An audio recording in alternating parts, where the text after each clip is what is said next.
A dream is a wish your heart makes. That's right. Welcome back to the Rotoscopers YouTube. Art book time! You guys have been waiting for this for way too long, and we are very sorry here at the Rotoscopers YouTube that, one, it's been forever since we have posted anything, and two, it's been even longer since we posted an art book review, and three, this book has been out for a while, so all of you are like, hello, I've been waiting to know if I should buy it. Well, I'll just cut to the chase. Yes, you should buy it. Every time I've ever picked up a book by Charles Soloman, I have always seen the words go straight through my head. Wow, I really like the way he tied everything together. He's a very talented writer, and really anything that he ever writes is worth you picking up. So, on to the actual studies of Cinderella. Oh my goodness, oh my goodness, oh my goodness. So the book is basically divided up into three different parts. The first one is going to be Once Upon a Time, which tells the story of the story. You know, where it came from, all the way back from the Grimm's brothers and, you know, little plot devices and things that happened there with, like, with the stepsisters getting their eyes poked out by ravens and everything. And you're like, oh, Into the Woods makes so much more sense right now. All the way to Perrault, where he's the one that actually added things like the fairy godmother and glass slippers. Or were they fur slippers? Oh! I learned so much about the history of the story from reading this book, and I really enjoyed some of the different topics that Charles Soloman brought up. Like, for example, you know, why is it that so many stories are, you know, have a lack of mother or, you know, fatherly presence in their lives?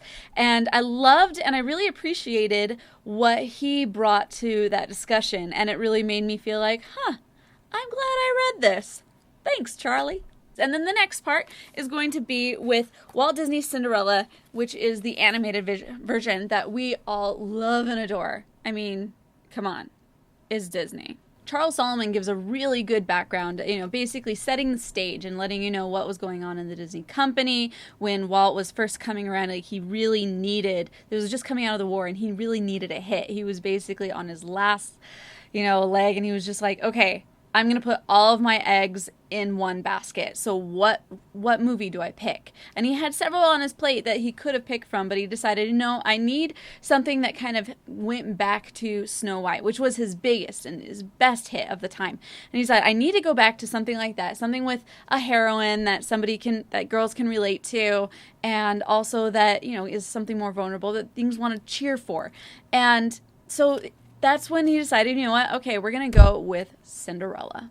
And was that a good idea? The book tells a story about how a woman once asked Walt, what is your favorite piece of animation that has ever come out of your studio? And he sat for a minute and thought, and he came back and he said, you know, I think it was the time when Cinderella got her gown. And it really tells a lot about Walt. It said that just, you know, it wasn't necessarily the animation, but it was that moment of dreams come true. Oh, you know, hope and courage and kindness can overcome all. And that is that moment when everything transforms and we are able to have a hope of moving forward. And my favorite page in the whole book is page 50 and 51. And that is where it actually shows the cleanup animation of you know, Mark Davis, as he's drawn when Cinderella gets her gown. And it's just in about 9 different sketches, pictures, it shows the transformation. And it's just so beautiful. Oh my gosh. Just sends chills. I love this book. It had so many great pictures, a good balance of film stills as well as some of the exploratory work. There's a whole section devoted to Mary Blair. And, you know, she's, you know, thrown in there quite a bit, but there's a whole couple pages of your like favorite Mary Blair art in there too, and it talks a lot about her influence.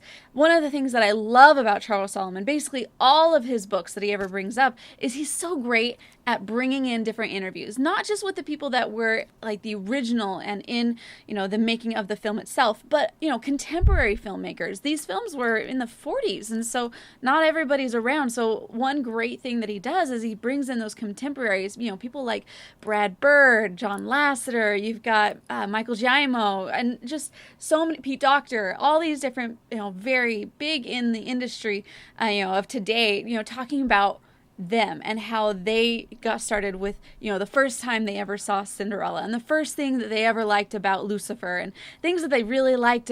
Brad Bird, he has a story about how he loved one of how they kind of brought in magic as something amazing, but also something commonplace by the one moment when the fairy godmother pulls out her wand and, it's not sparkling at all at first. So she, gives it a little tap, in order to make the sparkles come out. So something to the effect of, magic could get clogged and you gotta give it the old Fonzarelli to get it out. It was just kind of fun. And so he brought that in and I was like, wow, thanks, Brad. All of these great interviews made me feel like I was joining in on the discussion about this great movie that I grew up seeing as well. And so that's something that basically every Charles Soloman book that I've ever read, he does such a good job with that. And that is something that is just like, Charles, you got me. I'm in. Really, the animated Cinderella is probably one of the very best films made by Disney.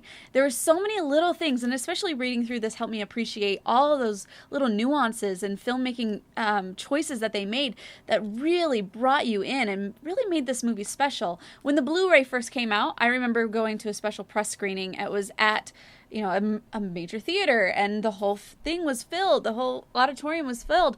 And that was the very first time I'd ever seen this movie on the big screen with a live audience. And just like it would have been shown back in the day. And it was just amazing.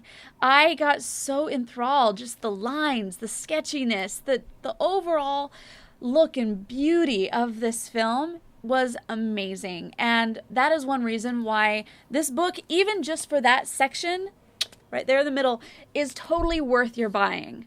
Now, moving on to the next section, which is the live action version.